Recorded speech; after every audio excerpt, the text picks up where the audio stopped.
Watch out for the headbutt, low blow and back of the head. First round boxing, second round Muay Thai, third round MMA. We are a minute into this. Oh, big left hook! Down goes Akiyama! Yep, that's me. You're probably wondering how I ended up in this situation. Akiyama right hand. Akiyama. A left hook to the body and a right hand. Down goes Akiyama for the second time. What did I just watch? Akiyama vs Holzken was, what's the right word? Madness. Seeing Akiyama, the man known as Sexy-Yama, who I'd most recently seen compete on the Netflix game show 100, in which my missus was most disappointed to watch Akiyama go out after failing to push a boulder up a hill. 어깨 진짜 좋다. 쟤는 진짜 보대비도 시합 나가도 될 것 같은데.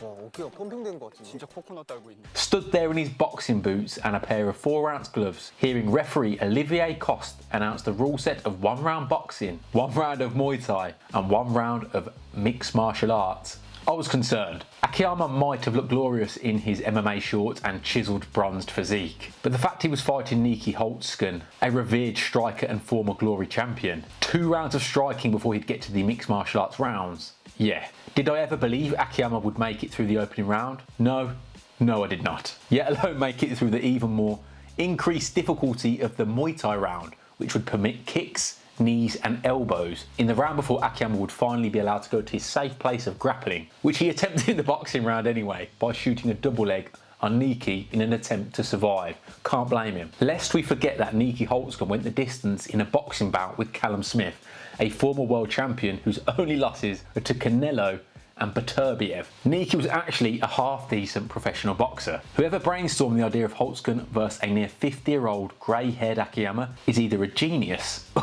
or a criminal that needs to be prosecuted. I wanted Akiyama to make it to the end of the boxing round purely so I could see the boxing boots removed and the action to continue. Akiyama must still be paying the debt owed for his greased up bout with Pride legend Sakuraba. Sexy-Yama is the clear example of a man not having hands. He's muscle bound, looks the part, has fought at a very good level even if the majority of his fights in the UFC were losses, but the man couldn't bust a grape. In the 2 minutes the fight lasted, he threw an illegal spinning back fist, initiated a clinch, again illegal, and shot a double leg, all before being flattened twice. One of the knockdowns actually came from an illegal clinch attempt. Akiyama went for double underhooks and must have forgotten that this is completely useless in boxing, and then was quickly banged with the Holzken trademark left hook. After that first knockdown, Akiyama was toast. I don't know if Olivier had someone in his earpiece telling him that the finish wasn't good enough and we needed to see him starched, or if Cost actually felt like Akiyama was just getting warmed up and now we would see him jump into action. All this going through the referee's mind as Akiyama was staring through the ropes at his corner whilst being shouted at, "Akiyama, you need to resume fighting." As the final right hand bounced off the temple of Akiyama, his grey hair waving in the wind as he fell, I felt somewhat guilty for enjoying this spectacle. I then had immediate bar's remorse for paying for it.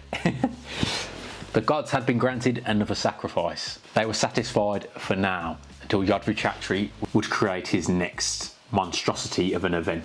Outside of the Marek Grigorian Sitichar fight, which the full breakdown will go live on the Pro Striking Patreon, and obviously the main event of Takeru and Superlek, which I have a breakdown on the channel, I don't know what to make of this card. If I had to describe it in one word, that word would be weird. With there being a lack of mixed martial arts contests, the mix of grappling thrown in, and seeing old ties get absolutely levered in 4-ounce gloves, I really don't know what to make of one at times.